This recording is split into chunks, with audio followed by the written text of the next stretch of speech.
First, thanks to Emilio and Kevin, everyone at the Sonora View. I just wanted to say it really means a lot to me to be included in this awesome issue. So this story, which appears in the issue, is called A Brief History of Natural Selection. The bus wheezes to a halt in front of the museum, and right away they lose one. That obnoxious McDougal kid who'd been hanging out the window the whole way finally falls out onto the LRT tracks, turned to paste within seconds because the 10:15 train is always on time. Unfortunate because the anti-LRT counselors at City Hall will exploit the boy's death to promote their pro-subway agendas, to disrupt the well-laid plans, upset the proper order of things. See, Miss Irwin says, peering out the bus window at the mess on the tracks. This is what I'm talking about. Was the risk worth the reward? The students, grade 3s from the suburbs, unbuckle their seatbelts and file off the bus, following Miss Irwin close because they're in the big city where people snatch your wallet, spit on the street, and throw drugs in your face.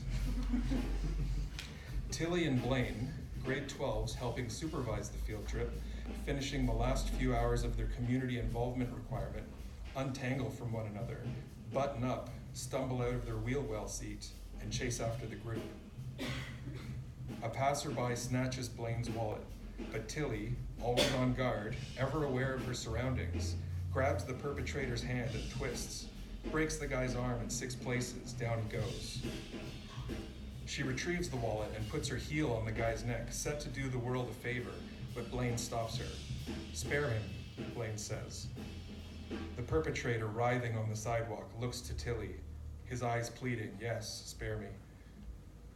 "He'll learn from this," Blaine says. "He'll be better." Pleading eyes from the sidewalk. "Yes, better."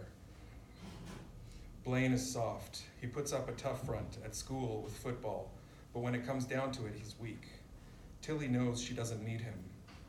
She knows he slows her down, makes her weaker. But being with him somehow still feels right. Tilly takes her foot off the guy's neck. Instead, she reaches down and breaks his other arm in 6 places. Blaine and Tilly stand over the wailing degenerate and make out, messily. Cars honk, acknowledging the fine young specimen, and maybe also Blaine. The class congregates in the lobby of the museum for a head count before Miss Irwin leads them beyond the velvet ropes. It's a self-guided tour. As the television ad for the Museum of Natural Selection says, if you need a guide, you don't belong here. They pass through a stone archway under a carving that reads, "Herein lie the ones who did not make it," and into the maze-like exhibit area, dimly lit except for energy-efficient LEDs illuminating info plaques and artifacts. The first exhibit, Guy at Ball Game, is a baseball and beer can in a glass case. The ball, with black bat scuff, and the can of Maximum Buzz, dented and somehow still half full, are all that remain. Gone is Brad, who'd lunged over the 500 level railing for that foul ball. Just had to have it. "How high up was that?" asks little Priscilla. Miss Irwin scans the info plaque. "High." "Why did he need the ball so bad?" "Sometimes men need conversation pieces," Miss Irwin says. "It can help give their lives meaning."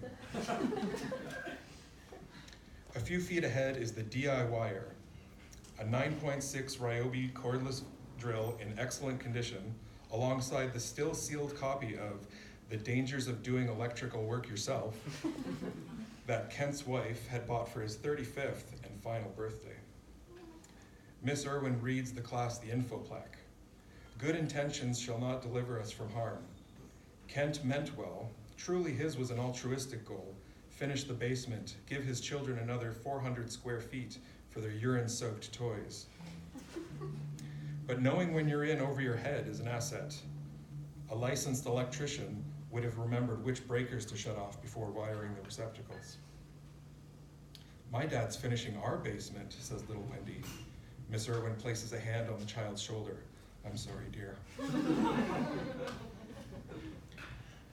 "Let's ditch," Blaine says, sliding his hands around Tilly's waist. "There was a janitor's closet back there." Miss Irwin swats Blaine's hands off Tilly, and the group moves towards the next exhibit. Touch her again, and I'll make sure you turn out like this next guy here. The next guy being Machete Juggler, whose exhibit features 2 severed hands strung up with invisible twine, swaying in the breeze of the air conditioning. Blaine swallows hard. Anyone know how this one died?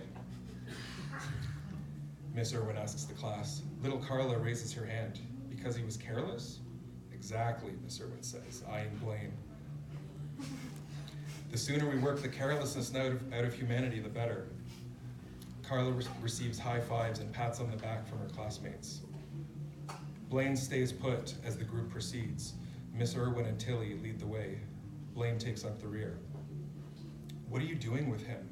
Miss Irwin asks Tilly. He's an ape. I like apes, Tilly says.